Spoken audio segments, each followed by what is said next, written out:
Hey everybody, welcome to tonight's live stream. It's about coaching being your calling, and we're going to talk about how to start coaching with confidence and clarity. I'm so glad you're here. I'm Allison Peterson. It's nice to meet you. I am the founder of the New to Coaching community, and I am a coach, instructional coach of 12 years. And tonight we're really focused on helping the new coach get started on her new role. So you're going to have to say hi in the comments. Definitely introduce yourself. Tell me if you are a hashtag new hire coach. Okay. So you just got hired.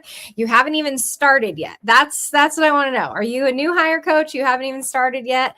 Or are you an end of first year coach? Tell me where you are kind of in your journey in coaching. And that will help me to kind of target the things we're talking about tonight to really get focused on how you can get more clear and become more confident as a new instructional coach. So while we are getting to know everybody and saying hi, let's remove this little banner here. There we go. Say hi to Alicia. Hi, she started in February. Okay, that's exciting. And Sarah Cooper, who I know from Wesleyan, you wrote that in there too. Great to see you starting in the fall. So let me know when you're starting coaching or how long you've been coaching so we can kind of get a range here. Tonight's session, again, is about how coaching is calling. It's really this deeper idea of how you are being drawn to the work of coming out of the classroom and finding yourself following this kind of calling into this new journey. And then how do you leave this thing that you've loved and done for so long, which is teaching? How do you step away from that towards this new role? And how do you kind of get your head around what coaching really is, what it's supposed to be, what people tell you what people tell you that it is, and then what it actually is. So that's what we're going to be working through tonight. And you're going to leave with so many strategies in your hand to just really be thinking about how to start your first year coaching. Or if you are an end of first year coach, you are going to be also really getting set up for success, because I'm going to tell you the things you can be doing over the summer to help you start fresh. So that's our goal for tonight, which is so exciting. So once again, I'm Allison Peterson. I'm the founder of the New to Coaching community. And I came out of the classroom and made my transition from classroom to coaching 12 years ago now, where I felt this call, this pull, this tug to come out of the classroom. I have this little story, this little memory in my head, though I kind of don't even remember the context. I just know that I was standing by a water fountain and I was talking. I was a teacher, an English teacher in middle school, 7th and 8th grade English teacher. And I was talking to a fellow teacher of mine. And I had just been doing some work where I was working with like the 5th grade team, who was technically like downstairs was where their classrooms were from mine.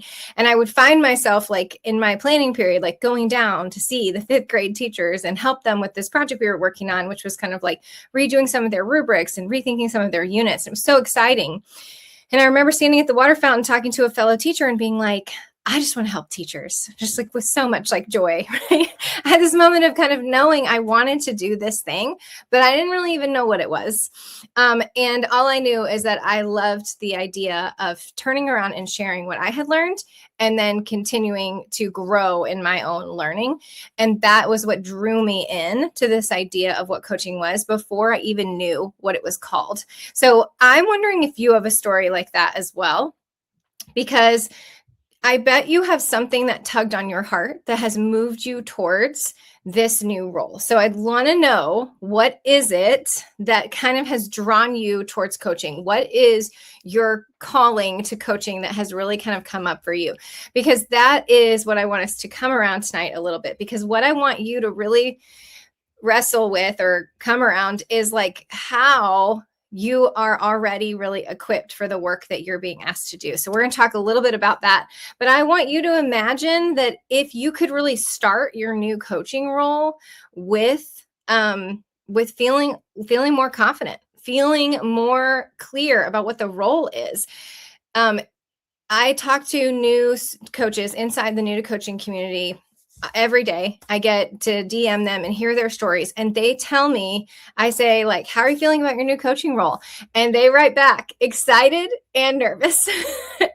So I bet you are hashtag excited and nervous as well. So if you are, you can comment, even if you are watching this on replay. So definitely drop a comment as I'm talking, interact with me. And so you're probably starting excited and nervous and not really sure what's going to happen. Most of the time when you get hired in these roles, you had one interview and they told you a little bit about what the job is, and then it's like months until you start. And so you just are left unsure about what's about to happen. You're excited because you want to do this new job. You feel this call, this pull, this tug, but what you don't really have is the clarity around what am I going to do when I start? So that's what we're going to work on tonight, friends. But I want to hear that from you as well. Okay, so let's see. Hi, Heather. I was a literary coach doing reading first. This is the end of my first year back in the coaching role. Okay, awesome. Hi, Caprice. She is a curriculum coordinator who also coaches teachers. Awesome. So really this idea of calling, my love of science and science of reading, wanting to help teachers be their best selves in literacy instruction propelled me on this journey. That is so true. Usually it is something like that, right? Something that has become a passion of yours that you want to turn around and share with other people, other teachers. And that's really what is driving this idea of coming out of the classroom and into calling. So I want us to talk about your equipping. That's going to be our starting point, because what I want you to do is start to step into confidence. And we can always be excited about something, but we have to start becoming more confident because we're not sure what the role is. So we're going to talk about clarity after we talk about confidence, but let's talk about confidence first. So let's do this. Tell me in the comments how many years you actually had an opportunity to be a classroom teacher. So give me your classroom teacher years. That's going to be one thing we're going to build on from your to build you the confidence. So I see it as a ministry to support teachers and be a witness to the good that they are doing in the classroom. Sarah, this is so true. So I connect with this so much, and I know that you feel this too, but it truly is a powerful opportunity to encourage teachers, and especially, especially teachers who are actually high achieving, but they really need some encouragement. So it's not always the ones who we feel like are in need of improvement. They're actually the ones who are doing their best job, who don't really believe that they're doing their best job. So I love this. This is so important. I just interviewed for a literacy coach position today. All right, Tina, let's pray you get that. That sounds awesome. Okay, so Alicia has 14 years. Sarah Cooper has 20. I've really been drawn to teachers who want to plan with a partner, but are on their own in a private school where they have one teacher per course. Yes, Caprice and I know each other. And so we have a very similar situation being in private Christian schools, and that some of our teachers don't have a team, really. They are just designing by themselves. And so that is so true, so that they're not alone anymore. 22 years of teaching. So what we are, let me see if I can share my slides here. What we are seeing is, let's see, there it is. What we're seeing is this idea that you actually are equipped to do the work of coach. So one of the first things I love to make sure that coaches come around is that they actually are equipped, because you have been a classroom teacher for all of this time. And what is it that makes us feel like, even though we are stepping into this new job, that we are not as equipped as we think we are? I think the nervousness that comes from excited and nervous, what we are seeing with that is a feeling that like we're kind of doubting ourselves a little bit. And you have all of this experience in the classroom. You have been, you've had through all of these different classes of students, all of these different experiences, all of these different things you've done as an instructor. And so you have done this work in the classroom, the practical work. And that is one of the biggest things that does equip you to do the work of coaching. Because when you think about what coaching is, and that's what coaching is it's what Sarah was just talking about. It's encouraging fellow teachers in the work that they're doing and to come alongside them as a partner in the work. And you're not the one who's supposed to be telling them what to do. And I think that often new coaches especially get hooked up on that. I had somebody comment in the Facebook group this week that they were saying, like, well, I just don't feel like I'm going to be able to be the one to tell people what to do because I'm so young. But like, wait a second, who said that that was your job to tell people what to do? That's not what coaching is intended to be. Now, there could be a part of your role that is helping to communicate what is the admin is communicating, or maybe the district. But the things that we're really trying to do with teachers is actually a partnership type of work where we're trying to help them achieve their goals. And we're not coming in and telling them what they are doing right or what they're doing wrong. And some of that is just misconception around what coaching is and what it's supposed to be. So when you feel like sometimes that you are not equipped, we can keep working on this idea because you are actually coming alongside and partnering with teachers. So tell me, have you ever been a mentor teacher of some kind to someone else? Have you ever been a mentor teacher of some kind to another teacher? That is more like the work that we're doing. Even though coaching has some different components, it's a lot like mentorship. 11 years in first grade, 4 in preschool, and 24 years reading specialist. This is amazing, Heather. Okay, so your transition is actually more from reading specialist. I'm assuming that's your most recent role. So from reading specialist to coach, that is a little bit of a shift too. From classroom to coaching is quite a shift, but reading specialist to coaching is also different because you're working with teachers in a very different way than you were when you were advocating for the students who you worked with for intervention. 21 total, classroom teacher for 16 years, reading specialist for the past 5. Okay, so Tina, you're making that similar switch. So that is so good. So you're equipped. And the other thing we're going to talk about is if you have mentored. So have you done some mentoring or any other kind of work that is more like coaching a teacher? I have had 3 faculty fellows from whom I served as their master teacher. This is so great, Sarah. I know we've talked about this, but what are some of the things that you had a chance to do with them? Those are the things that you can bring into that coaching role. And were they a lot of one-on-one conversations? I would wonder if you coach them a little bit more individually. That would be a very parallel type of piece to instructional coaching. So that is the other thing that I want you to know is that you've probably coached a teacher who was down the hall, who was at the copier, who was at lunch, who was just coming to you with a problem because you were a peer in the hallway, you were a peer at lunch, and you gave them some thoughts on something they might try to fix a student problem they have going on in their classroom. That is a very natural way that coaching happens peer-to-peer amongst teachers. That is the type of thing that we actually want to bring into an instructional coaching role, is realizing that you really want to function more like a peer-to-peer situation where you're encouraging someone, you're possibly giving them some ideas, and then we start working more on how to do questioning and coaching. But the idea of the natural conversations that you have with teachers and have had, you already a natural at this. And I think that's something that surprises people when they think about it.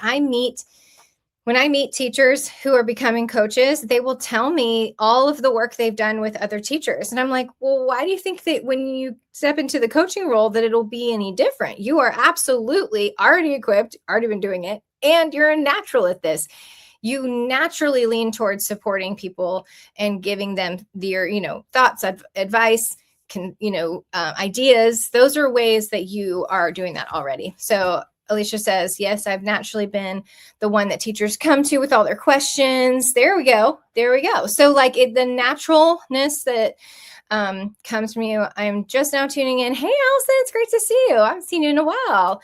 Upper and elementary teachers for 30 years, instructional coach interview tomorrow. Yes, that's so exciting. I got to hear what happens. You got to keep me updated. So you've been mentoring teachers. You really already have that trait as well. And another thing that you might not realize about the natural part is that you're actually coming into a role from the classroom spot. And some of you from the reading specialist spot. But the idea there is that you're actually closer to what the classroom looks like and the realities of the classroom than even the admin team that you're joining. And so they don't, it's been several more years that they are removed from classroom. So you're bringing a lot of that over with you that you don't kind of realize is like a real asset to this coaching position. Is like, okay, so I've got all these years of experience.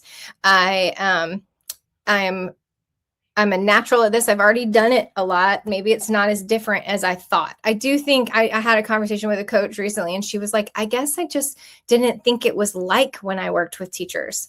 I thought it would be different. I'm like, okay, so let's think about how when you were mentoring teachers, you're going to bring over some of that over.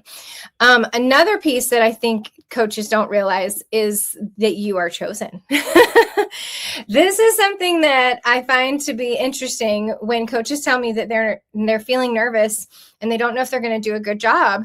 Is I'm like, well, what did the interview process look like for you? It's the first question I ask. And they're like, oh, well, I went through this and I had a panel and I had this and that. And I'm like, okay, well, you were probably up against some pretty tough competition, right? So they chose you because you were a good fit. So tell me, are you making the transition inside the building where you have always taught, or are you making a transition to a new school? If you're more of an internal hire, it's still chosen. It's still picked, handpicked to be in this role. I'm sure you still had to interview and do the official formal process. But for someone to tap you on the shoulder and say, hey, you've been a teacher for a long time. You're one of our best. And we want you to come out of the classroom and come do this coaching work where you coach other teachers. That feels like a good reason to believe that they thought you would do a good job. And I think that's something that is easy to worry about if you think you over worry. If I don't know if I'm going to do a good job, that's coming from you not having clarity or knowing the role. And so I want you to kind of settle in this idea of like, okay, I'm equipped. I have a lot of experience. I can bring that with me. I've already done this. I've been coaching and mentoring teachers all the time. I do this all the time. I'm just kind of shifting it to my full-time gig. And I'm chosen. They picked me. They thought I'd be a good fit.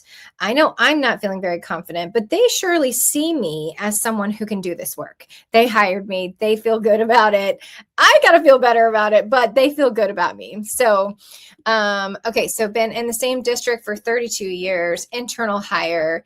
Those are good, moves there. So the last one that I want to encourage you in is that you are called. So we talked a little bit about this at the beginning. Y'all shared a few things that were your calling. I really want to go a little bit deeper on this idea of calling. So we talked about how it feels like it could be a tug on your heart. It could be just this kind of passion that's driving you out of the classroom. I really think that this calling is coming from a deeper place. I started at the school last year and this role came up this year. That is a great way to do it, honestly. Did you teach, Alicia? Were you a teacher?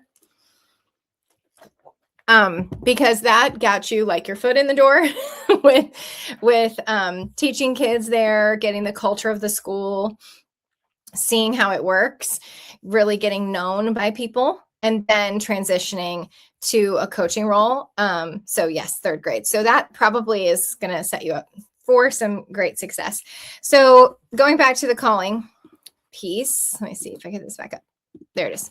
So I want to go a little bit deeper on this. I have to say, when I share what I have learned about coaching over the past 12 years, I really have had to lean into my faith and some of the things that I've had to understand about being called into this work. And I really feel like the calling comes from the Creator God. And so what I was thinking about y'all this morning, because I was getting ready for this call, knew this was coming, and I ran across some scripture that in a few years ago, like rocked my world. And I was like, oh my gosh, this is so good. We have to bring this to the table. So I just want to show you real quick this story of Gideon in Judges. Okay, I know it's like kind of like it's like a deep well here we're going in, but I think it'll be worth it. So this verses that I have that I want to show you real quick is, put this back up, is this one. Yeah. So in Judges 6:14, God shows up and he calls Gideon. But Gideon is hiding out, basically, because the Midianites are trying to attack everyone. And God shows up and he says, "Hello, mighty warrior, the Lord is with you." And Gideon's like, "I don't know who you're talking to, but you must not be talking to me." And Gideon definitely, he says, "Why has all of this happened?" He starts questioning what the Lord is saying, like, why? And God says back to him, "Go with the strength that you have and rescue Israel, and I am sending you." And so this idea of "I am sending you" hit me really hard as I was thinking about you guys. Just, you are being called, but you're also being sent into the work that God has for you. And it is so powerful to think about how you are not going alone, because what the next thing that God says to Gideon is that I will be with you. And the reason that he says that is, first, he says, "But Lord, how can I rescue Israel? My clan is the weakest of the whole tribe of Manasseh. I am the least of my entire family." And God's answer is not to explain how Gideon can handle it. God's answer is, "I will be with you." That's how you will. Gideon's question is, how could I do that? And God's answer is, "I will be with you." And so I want to encourage you in that if you are feeling called, then you are actually being sent. And then you are not going alone. And then the verse that hit me a couple of years ago is one of these anchor verses for me. God taught me a huge lesson through it. Is actually like one page over in Judges. Same story, but God says in this story, a little bit later in Gideon's story, he says, "Go down to the Midianite camp. I have given you victory over them." Y'all, the verb tense is what hit me the hardest in this verse. I have given you. You have already been given. It is already yours, but you still have to go down and win a victory. And that idea right there, "I have given," is so powerful when you pair it with everything else. So I am sending you, I am with you, and I have given it to you. And that right there is what you stand on in the work that you're going to get to do as an instructional coach, is that you have been called to this work and that God is guiding you in this journey. And that is the difference between somebody who is going to sit in a lot of nervousness around taking on this role, and then somebody who's going to sit in confidence and knowing that there is a calling on your life for the work you're about to do. The other thing about a calling on your life is you have to have somebody to serve. God wants you to always serve somebody. And so you're about to get a group of teachers who are going to become yours to serve. And so you are being sent to them. God is going with you, and that he has already given them to you. And so you don't have to worry about winning a victory because you have that with you. And so this story was definitely for you today. It fell on my heart this morning as I was thinking about you and wanting to encourage you in the confidence side of the coaching position, because it's hard to feel like you can do this. You can step out of teaching. You can go into this new role. You can feel like you know what you're doing. And instead, we can start standing in confidence and knowing not just that we're equipped, not just that we're naturals, not just that we're chosen, but also that we're called. And that right there changes the game, because this is a tough work, friends. I'm not going to lie to you. If you're a new coach, I'm not going to hide the truth from you. This is a struggle, and it will be hard. Teaching adults and working with adults is a totally different ball game than teaching students. It will never quite make sense in your head why it doesn't work the same way that it should work with students. But working with teachers is different, and it's going to require a deeper sense of calling to do this work, because it's going to be easier when you hit the roadblocks that you're going to hit to run back to the classroom, which is a safe place. And instead, you need to have that calling as your anchor so that you can step into this role, face some challenges, and keep going. And I'm preaching to myself right now, because in my own work that I am doing on a day-to-day basis in the school where I work at, I had some tough stuff happen today, and I have to realize, like, I've got to push through this, even though it feels uncomfortable. God's definitely in it. And I'm going to have to just keep moving forward, because I know I'm called to do this. I know I'm called. So if I know I'm called, then it might have been a bad day, but I know I have to keep going. And that's where your confidence should come from. So when we transition into our coaching role, we want to bring that confidence with us. We want to stand on that place of confidence coming from calling. And then we want to start getting clarity.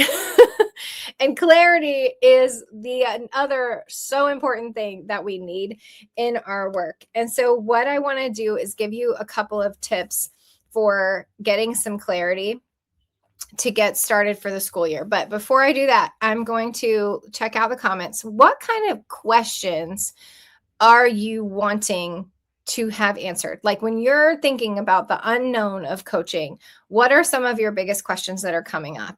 Because I would love to see those in the comments, because I can kind of use them to drive what I have here for you. But you can, if you can put some of those in the comments, like some questions that are, you feel like the unknown for you, and we can get that answered for you. So we've got this one coming from North Carolina, in the process of a coach position. Cool. Did you, are you interviewing for it? Are you interviewing for your position? So let me see some of your questions so that we can look at those. One of the most important things that we need for coaching clarity is starting to debunk some of the, I don't know if they're misunderstandings, but the way that coaching can be perceived is something that we can start with to break down some of those things. Hi, Angela. Welcome. Starting a new role next year. Currently teacher for 22 years. Awesome. So trying to think of some of the things that people tell you that coaching is, and that it's not really. And I want to work through a couple of those. Let me get those on my slides here.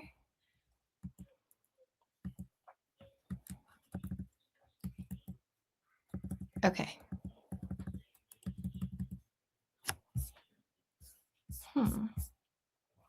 There we go. All right. So let me know if you have questions. Pop those in the comments and I will share this. So a couple of things that people tell you that they need, but then I don't know. I don't know if we really need this. So they tell you, some people tell you about coaching. One of the things they say that you need right away is an instructional playbook or a coaching newsletter. These are some of the things that I hear new coaches ask about in the New to Coaching group. And they are often asking, like, what should I start? What should I start with? Where should I start? And somewhere in the ether, they've heard that they should make an instructional playbook or they should create a coaching newsletter. And it's not that these things are bad or wrong. Definitely not. Not bad, not wrong. But some of the things that I find with this type of task is that it's going to put you behind a desk working on your computer.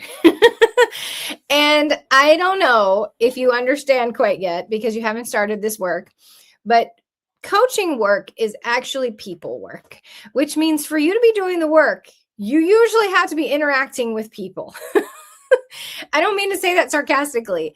I mean, I can find myself sitting behind a desk sometimes doing things and then feeling like I'm really productive, but then not always actually finding myself doing the coaching work because I'm doing that other work. And sometimes my work is curriculum related. And I know Caprice was saying she's a curriculum coordinator. So sometimes you have to sit behind your desk. But other times, I think these things can distract us from the actual important work that you need to do which is relationship building. So if we think they tell you that you need an instructional playbook or a coaching newsletter, but what we actually need is relationships with teachers. And that seems like a vague thing. Like, what do you mean relationships with teachers, Allison? Well, what we're trying to go for here is building relationships that are going to create comfort with you so that you can become someone's coach. So I see a question about this, so I'm actually going to pop it up here.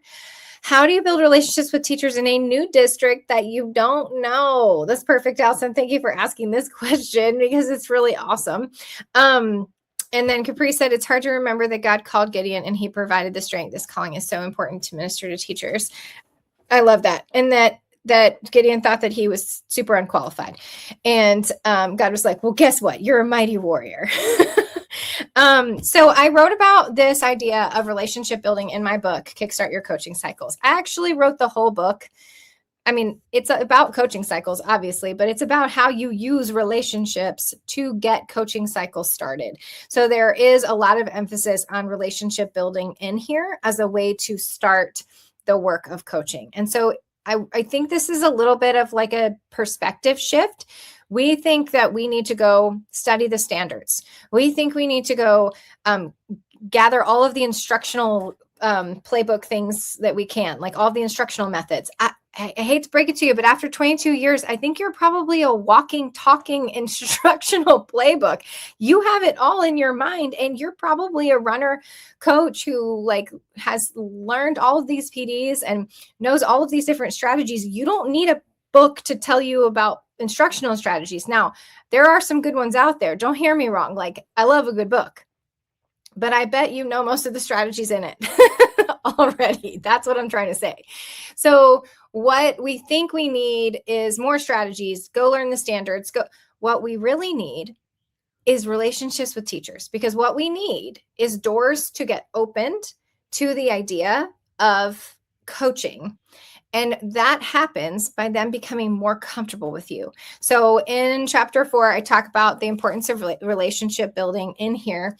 And what I use to share that story is the idea of the runners.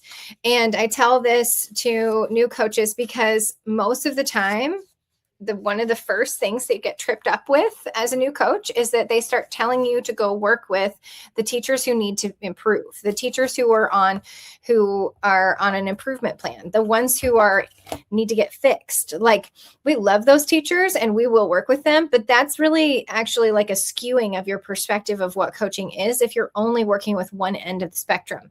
And if you actually start thinking about building relationships with all your teachers, and then talking to them about what they might want to work on, then you can build relationships that turn into coaching cycles. And that's what this book is all about. And so how do you build relationships with teachers in a new district that you do not know? Allison, are you working in multiple buildings? So if you are a single building coach, really it works for either type of coach, but I know those who have multiple buildings, it can be difficult. One of the best ways to build relationships is to be present. And I know that sounds very basic, but I promise you, it is one of the most important ways to build relationships. When they see you, they will talk to you. And it's sometimes just that simple. And for you to be somebody who is introducing yourself to people, getting to know teachers and getting to know them on a personal level. Like, if you're coming into a new district, you're new, they're new, you've got every opportunity to introduce yourself and get to know them on a personal level. How many kids do they have? What's their dog's name? Like, stuff like that.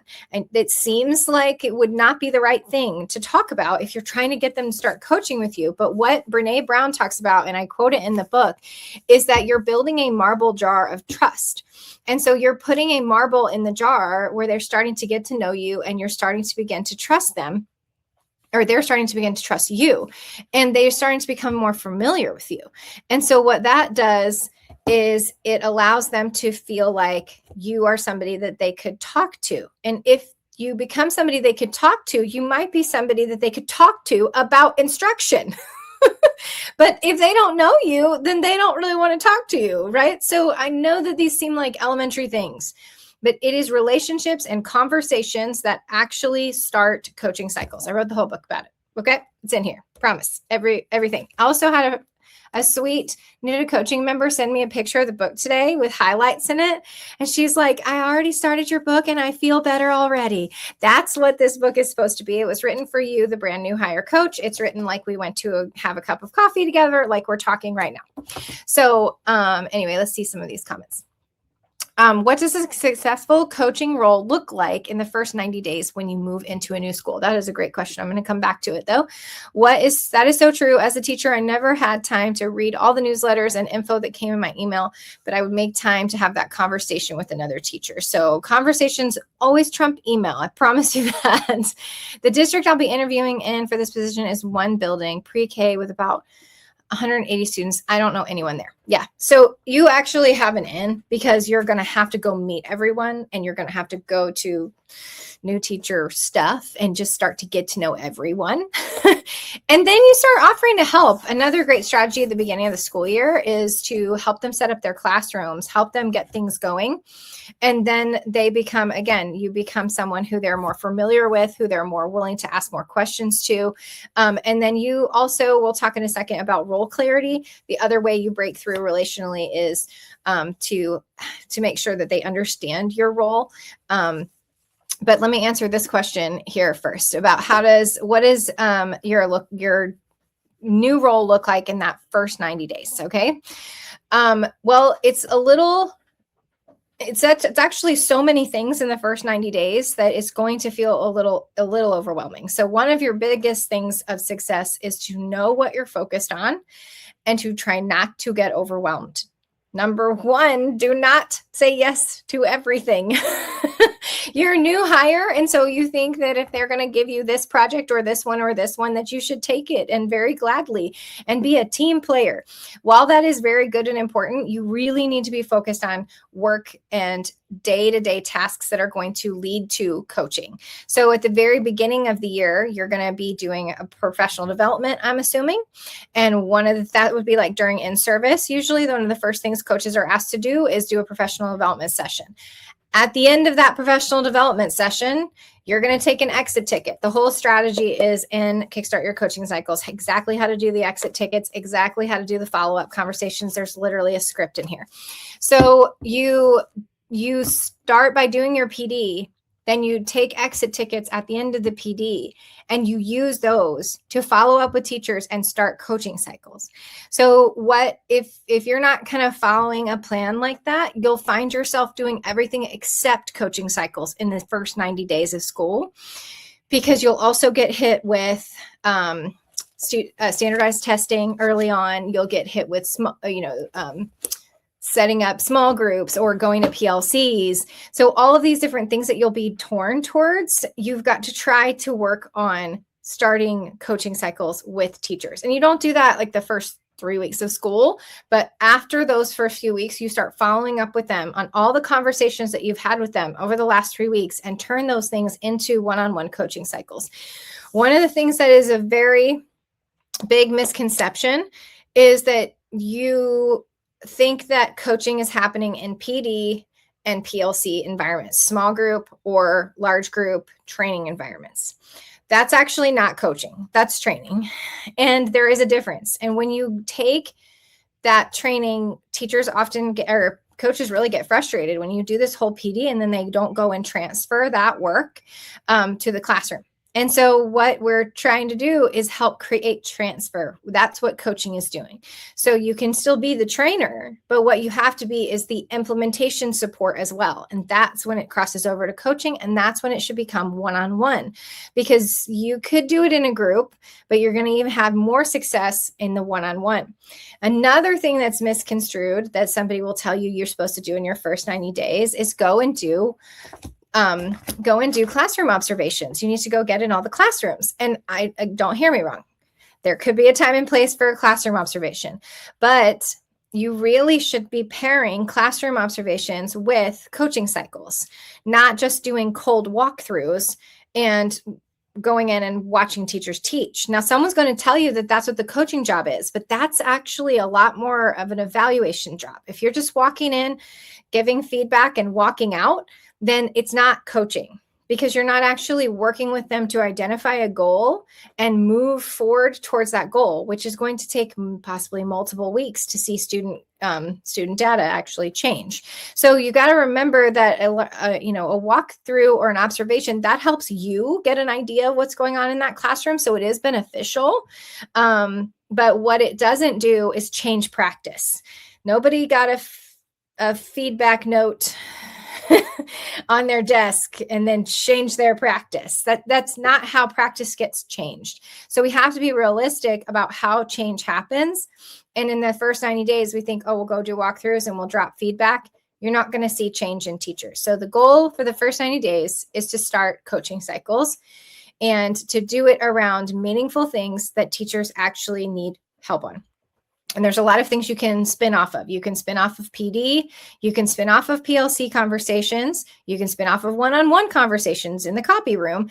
And then you can also spin off of student data, classroom management needs. So anything that is a real thing, a real problem that teachers are working towards or really need help with, that's what you want to be trying to coach them on. And so then, trying to think what else typically happens in the first 90 days. We do map testing. And so we run everybody's map tests. Then we do meetings with all the teachers so that we can talk through everyone's data. And off of those data conversations, we try to start coaching cycles. So it's all driven by everything we're doing is trying to drive towards coaching cycles. But you'll get a great guide here into how you could do that in the book. So that's a great question. So let's talk about role clarity as kind of the last piece we're going to talk about for tonight. And then I'd love for you to hang around a little bit because I want to tell you about how I can help you with your first year as a new coach. It's going to be a little bit challenging, but I've been there. I've done that. And I've also worked with coaches here in the New to Coaching community inside of my Make Change Happen Academy, which is my year-long coaching program for new coaches. And it's a mentorship and a training program, but I want you to have some support along the way. And so I want to tell you a little bit more about that at the end, but we only have so much time and a 1-hour live stream. So let's talk about clarity, but hang around so that we can talk a little bit more about how we might be able to continue to work together, because I think that would be an amazing support to you. So when it comes to role clarity, I'm wondering if I can get this on the screen, but I don't have it on the slide. So let me see if I can grab it real quick. There is a Padlet. Let me see if I do it over here. Let me stop this share. Let me get my Padlet. You ask me questions while I go grab a Padlet. I had one of them ready, but the one I want is not that one. So let me switch. Let me switch to a different Padlet while you ask me questions, and I will come back and answer them. Recents, no. Made by me? Yes. All right, here it is. I found it. Copy link. All right, first of all, I'm going to copy the link to this Padlet, and then I'm going to switch it. I'm going to put it here. You may not be able to, hold on, let me get a better link. Let me fix that. Yeah, y'all drop some questions in there for me. Don't go. I want to make sure you can get this. Yeah. Okay. This one. There we go. That is a much cleaner link. I think you'll appreciate this one more. Okay. Here's the clean link. This one is a coaching role graphic Padlet that we have built over multiple years in the New to Coaching community. Now let me see if I can get this to be shareable. Can I share this on the screen? So I've collected, and people have posted all of these different coaching. Here we go. Coaching role graphics. Here we go. Got it. Okay. Yes, it's happening. All right. Wait, let me go to the one that you can see. Mine's probably buried in here a little bit. Here it is. It's kind of in the middle. So one of the things, this one here in the middle where it says coaching role graphic Canva link. Maybe I should click it so you can see it a little bigger. There we go. One of the things that's going to be the most helpful for you in terms of clarity is your role clarity. And one of the things that I have been coaching coaches to do for years now is to create some kind of graphic that outlines and explains what your role is. A lot of the ones on this Padlet have leaned towards what they call a coaching menu. And I don't dislike a coaching menu, but what we are doing with the coaching menu is we're assuming that teachers are going to pick what they want to do to work with you. And often that's not how it actually organically happens. They don't know how they want to work with you. That's not something that they have a good grasp on. But what they know is the problem that they need to solve. And so they bring you the problem, and then you help them come up with how we should work together. So I don't always find the menu to be as practical, but what is really, really important is you need to help everyone around you, from your admin to your teachers, to if you have fellow coaches, everyone around you, understand what coaching actually is and what it's intended to be. So on this graphic, I have the idea of instructional specialist, instructional designer, instructional partner, instructional improvement, learning facilitator, instructional data coach. Did anybody see a common theme in almost all of those shapes that I have there? I'll give you a hint. It starts with an I. It's the word instruction. It seems basic that we would have to explain to people that our work for our title, which is instructional coach, should actually be focused on instruction. But let me tell you, this is something that is hard to communicate because people want to use you for anything and everything. And there are crossover areas of instruction, curriculum probably being the one that's the most overlapping, where you find yourself kind of standing in both lanes. But what you want to help people understand is what instruction is, which they know, but how that means that you can help them with any element of instruction, which goes from planning, designing, delivering, assessing, anything that has to do with, pedagogy, basically. And so, but often they are not sure what it is that you might help with. And so once you're giving teachers and administrators a better idea of how they should be using you, it's easier also to make it clear when you've come out of the boundaries and they're asking you to do something that is not instructional. But be careful, because you also need to keep it focused on teacher support. The other problem is that instructional could overlap with things like student support or intervention. And you don't want to cross over into that idea of becoming, someone who is serving students outside of a coaching cycle where you're working with a teacher specifically and like pulling groups of students to do intervention, unless that's your specific role. So you want to make sure that the whole idea of your role is around teacher support. That's your job. You're there to support teachers as they implement instruction. And that may mean that you sit down with them and look at their curriculum with them and help them understand, but it's also planning and looking at assessments and all of the kind of components that go with instruction. So when you're trying to create clarity around your role, creating some kind of graphic is going to help you do that. It just gives you words. It gives you things that you can talk about. It gives you little blurbs to read and talk to people about. When I have a whole video on how you introduce yourself to faculty for the first time, and you use this instructional coach graphic to do it. So you should peruse the Padlet. You can make a copy of my template if you want and create your own and make it specific to your role. But the idea of it is that I want you to hear most importantly is you're looking for clarity. Let me tell you something. No one is going to tell you about your role. I doubt you're even going to get a job description. If you got one, you're lucky. Okay. Maybe they had to have one to make a posting. So you're lucky if it's up there. But the truth is that no one is going to tell you what your role is. And as soon as you get there, they're going to start pulling you 1,000 different directions. You have to know what your role is and what it is that you're supposed to be focused on. And that is you doing the work of creating clarity by creating a coaching role graphic. And so I have that resource for you. Allison says, do you use Padlet for the teachers you work with as a coach? Occasionally I use Padlet as a PD tool, or like something that I have there, like the Padlet that I just shared with you, like as a collection of resources type of tool. And then I share that. It's not my go-to for everything, but it is definitely a tool that I like. I like to be able to kind of collect things on there and then share them.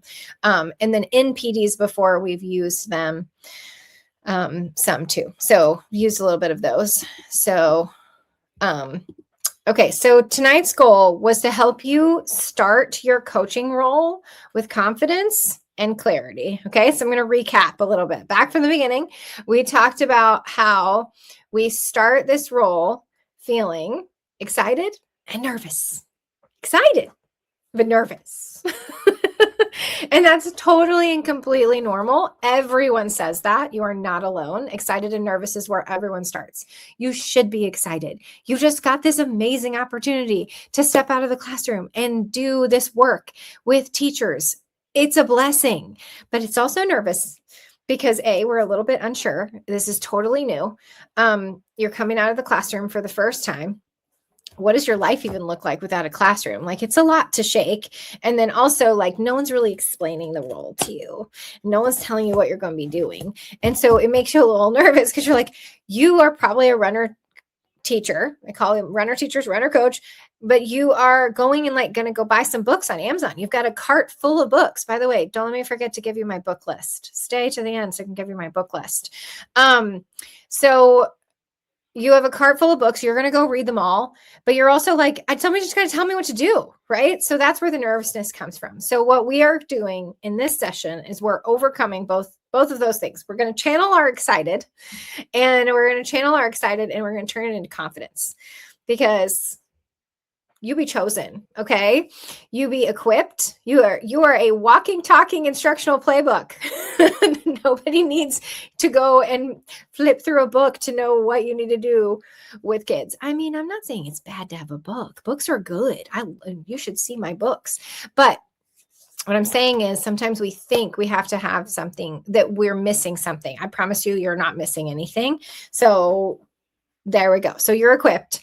You are a natural. You've already been doing this coaching work in a different capacity. You just didn't realize it was coaching. And once you start bringing over the natural feeling of talking to teachers and helping them with everyday problems and struggles, you will start to realize that this is not that far from that thing you've been doing for this many years. Like, think about going to a team meeting with your grade level team. Aren't you problem solving the kid across the hall who's causing all sorts of issues? Yes. Okay, then you're chosen. You went through an interview process. They picked you. They thought you'd be a good fit. They see you as somebody who could come in and do the job, and they're kind of waiting for you to just come in and do the job. That's why they're not telling you what to do. It's not because, well, sometimes it's because they don't know, but for the most part, it's because they're like, she's going to be amazing. I'm just going to let her go. I'm just going to let her run. And you're like, wait, I don't know which way I'm going. That's where I come in. And then the most important thing that I hope you're taking away from tonight, which, by the way, tell me what was most useful for you tonight while I'm going through this recap. This little recap here. What was most useful for you tonight? You should be answering this while I'm talking. I'm sorry. So you tell me what was most useful. But the thing I want you to take away is that you weren't just chosen, you were also called. And that calling that has been on your heart to do something bigger, to do something, to do something to make a bigger impact, like that right there, that is actually something deeper, and it's coming from a creator God who created you to be this way. I believe that you are uniquely created to do this work. I will get on my soapbox if I don't stop. So I've already gotten on my soapbox here. So we've got that you were called, and that you truly have been called to do the work, and that is the thing that will actually sustain you, is to be able to get through, like really settle in calling, and knowing that this is your calling and what God has said about the work that he is sending you to go do. I've sent you, I will be with you, and I have already given it to you. Those are the three messages for you tonight about that. And then we're going to come over to clarity. So the clarity is trying to come up and over the things that we don't really understand about coaching and get more clear on the misconceptions of coaching. Coaching is not evaluation. Coaching is partnership. Coaching is not about making a bunch of pretty documents. It's not a TPT job. It's a people job. Okay, friends? So don't go thinking you're going to go make a bunch of pretty documents and hand them out to teachers. Okay, that's not how it works. They need to make their own documents. You're supposed to encourage them in the work. And so it's a people job, which means you need to do face-to-face relationships as much as possible. If you are in multiple buildings, there are some other strategies, but I still believe in face-to-face relationships being one of the most effective ways to start any kind of coaching conversation. And then in my book, I talk about how every conversation counts. And that means that it doesn't matter if you're at the copier and you're talking about their dogs or their new baby. It doesn't matter, because ultimately it will turn itself into a coaching conversation when you are able to kind of naturally turn it there. And then it might turn into a coaching cycle or a relationship with a teacher. So really believe in the power of people work, which is relating to people personally, in person, face to face. And then we talked about role clarity and understanding your role.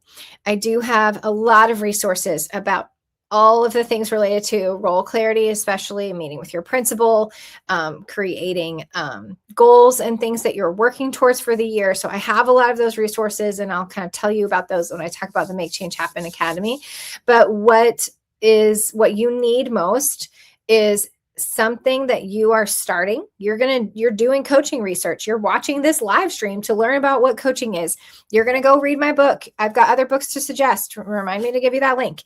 And you're going to go read some books, and then you're going to make a graphic about what coaching actually is, and then tell everyone else what it is, because they're not going to tell you as much as we are waiting for them to tell us. They're not going to. So we have to be the ones to bring the clarity. And I think that's one of the most surprising things, is we think that they should be telling us what to do. And we actually are the ones who are coming with the most knowledge and understanding of what pure coaching is, not just this kind of version of coaching that's really a lot more like evaluation. Allison says, it's all useful at this point. Just hoping that if I do get the job, I actually will be beneficial to the teachers I'm working with. Yes, you will be beneficial to the teachers you're working with. They will be so glad to have you. And that will come from your experience and your excitement and your joy for the work and your calling. So I don't doubt it at all. And I don't doubt that you're going to get the job. So you're going to let me know when you do. You're going to send me a DM. So I know I can celebrate you. It's helpful to understand that I'm already equipped. Also, you've confirmed the relational aspect of the job. Yes, the people work is so powerful.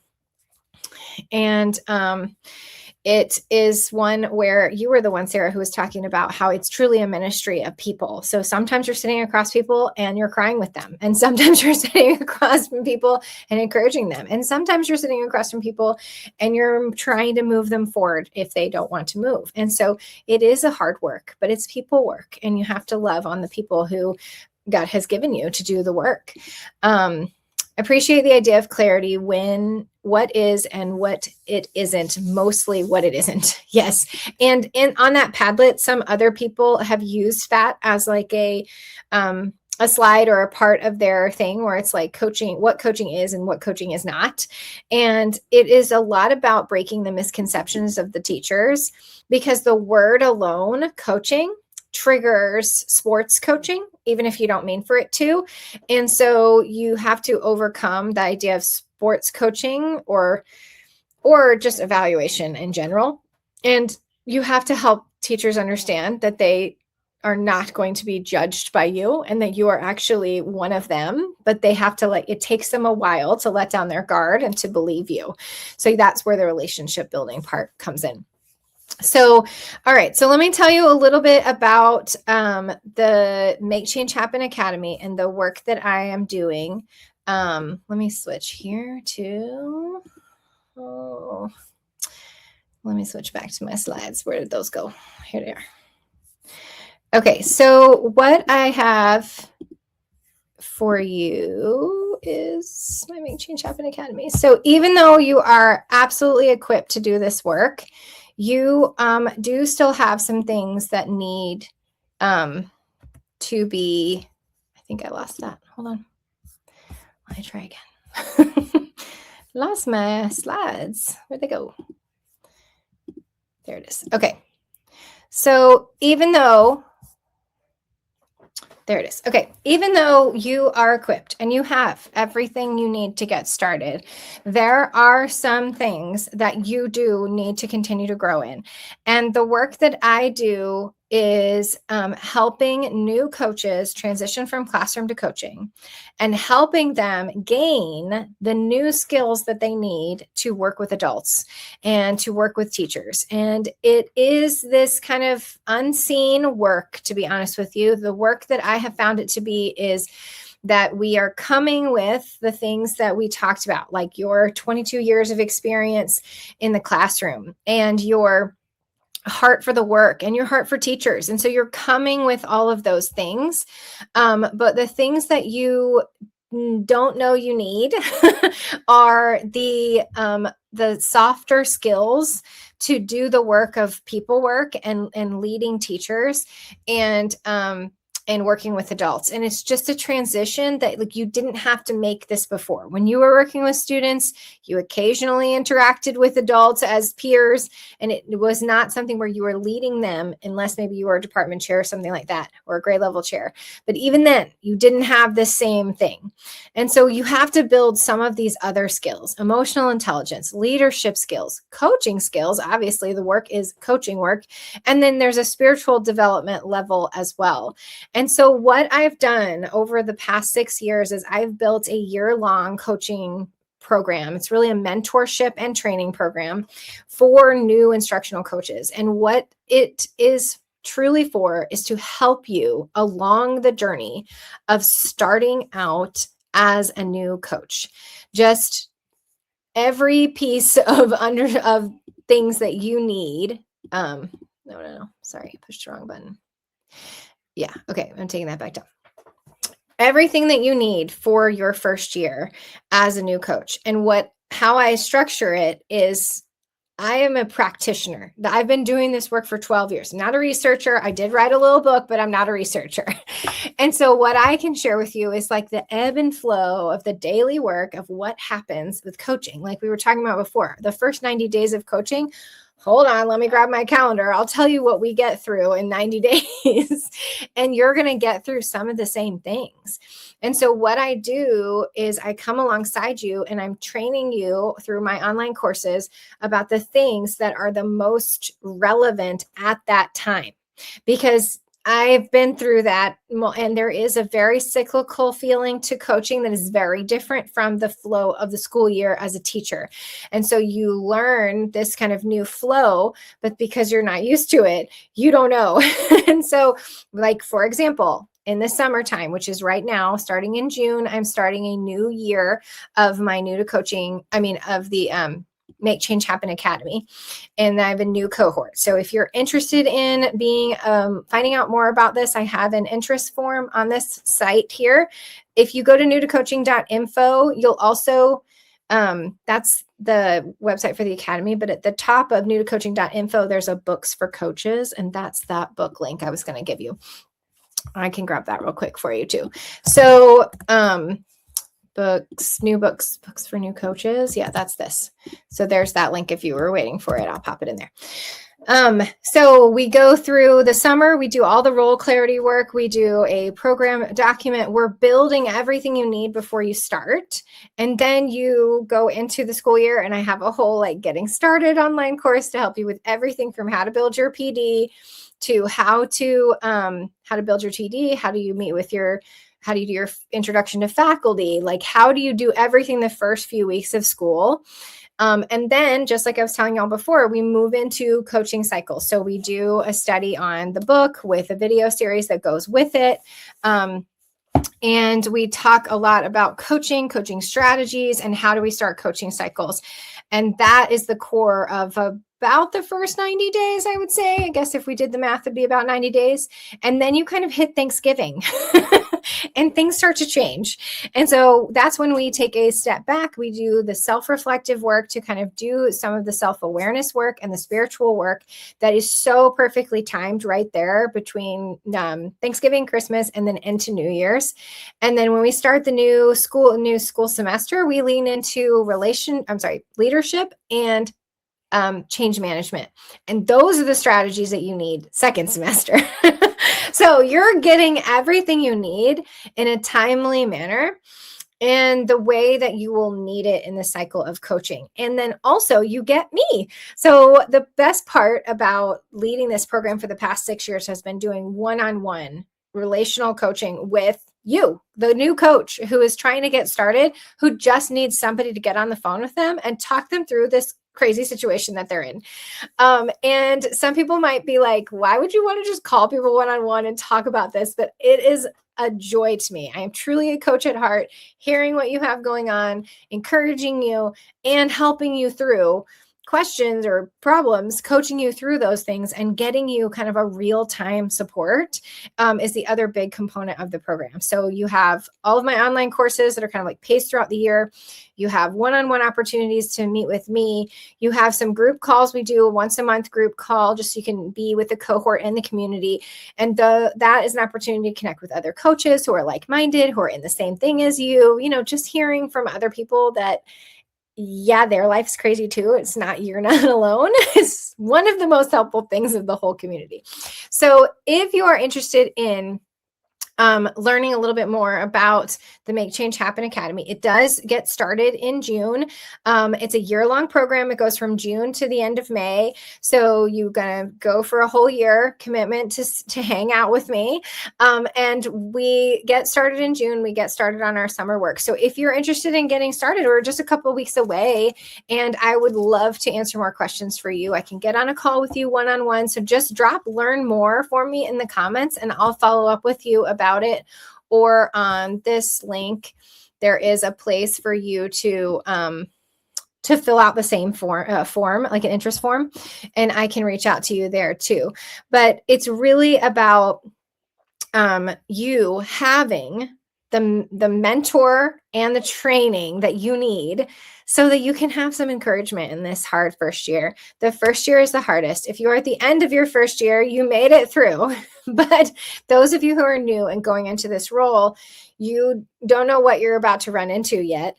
And I can't stop you from being hit by a moving train, but I promise you that when you get hit by that moving train, I can help you. I hate to say it like that because I don't want to scare you, but it's just going to be tough. Working with teachers is tough. You're going to have tough teachers who are resistant. You're going to have an admin situation where you just, whatever, you're just going to have situations that you're going to run into. And what you have in this, in the Make Change Happen Academy is the support to solve real problems in real time. And that's what I love about it the most. And it's my favorite part of setting it up this way so that I can really be a part of the lives of the ladies who are in the cohort with me, and I can help them through the daily work of coaching, because my heart for this work is what we talked about tonight. It's calling. I want you to not give up on your calling. I do have another video on my YouTube channel where I've talked about this before, because I'm so passionate about you not giving up on your calling. I do not believe that it is time to go back to the classroom yet and run away. And it's still too early for you to even be having that thought. But it happens quickly because coaching can be difficult. And I don't want you to give up on the calling that is on your life. And I believe that you are actually equipped and uniquely designed to do this work of coaching, supporting teachers. I believe you are a leader. I believe you already have what you need for this work. And I also know that because you already got hired. Just you getting hired is proof. So you have everything you need, and I don't want you to give up on it. So if you want to be a part of a community that's going to encourage you, you want to have a personal mentor who has been doing this work for 12 years. If you want to have a community to connect with and ask questions to, and if you want to have the just-in-time training for exactly what you need and models and systems and structures that you can implement, like everything inside of Kickstart Your Coaching Cycles, then come be a part. Okay, come be a part. Also, your school should pay for it. It's a professional development, and I have a flyer and things that you can bring. I can send you an invoice or a quote so you can bring it to your admin so that they can be the ones to pay for it. It really, truly is professional development. If you really can't if you take it to them and you don't get it approved for whatever reason, then you just circle back to me and we'll talk about an out-of-pocket option. Or if you really think that they won't approve, we can talk about that. But I really want you to try to see if you can get this approved from your school so that you can really get that training that you need. And I know you're a new hire coach and you're not even in the district yet. You might not be able to get them to agree just yet, but I'll work with you on that kind of stuff. So I want you to start your coaching role strong. And I want you to start it confident, and I want you to start it with clarity. And that's really my prayer for you. And it's why I came on and just spent an hour and 15 minutes hanging out with you tonight. And I want you to know I'm available. I am a DM away. I promise it's me on the other side. I'm just like you. I go every day with my 3 kids to school, to work in a school. And it's a good work. It's worth doing. It really is. But sometimes you just need your people. You just need somebody to call. You just need somebody to talk to who gets it. And that's what I have found this community to be, for me, but also other members finding it in each other. So if you have any other questions, let me know. And if not, oh, it just goes to the bottom of the page. No form. That's a bummer. Hold on. Solve these problems. I don't know if you can copy from here. Let me see.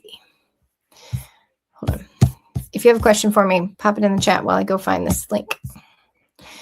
Pop it in the chat. Pop it. I guess I'll have to start over here.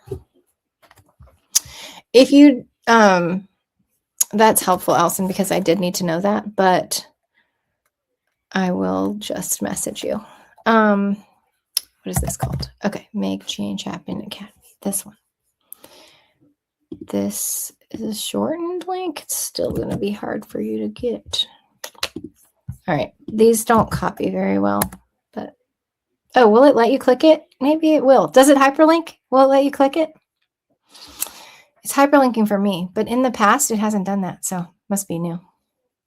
All right, I see that some of you are still out there. I'm going to stay on for just 1 or 2 more minutes. Anybody else have questions or anything else you want to ask before we get going here? You got to go back to your lives. I got to go put a baby to bed. Okay, the link works. Okay, perfect. All right, friends, all you have to do is drop a learn more in the comments. Even if you're catching this on replay, just drop that learn more in the comments. I'll still be able to see it. And then I will follow up with you. Or if you can get this form to work, you can click that and you can fill that out as well. And then we can connect about the Make Change Happen Academy so that you can be a part of the community and get the support you need for this school year. And especially if you just got hired, it will bring you so much clarity. We'll have so many amazing resources, and so much I can only do in an hour. So we can do a lot more if we had a lot more hours together. Okay, thanks. Thank you, Caprice, that the link works. Sorry, Allison, we'll make sure you get it, but I'm not worried. I'll just reach out to you. All right, friends, I loved having you tonight. Thank you for coming in. I am praying over you. I am praying that the work that you are doing as you prepare for your new role is just already kind of encouraging you and leading you towards feeling like you are going to do well in this. Okay, great. I can't wait to hear about this interview. So excited. Okay. All right. I'm going now. I'll see you soon, okay? Bye.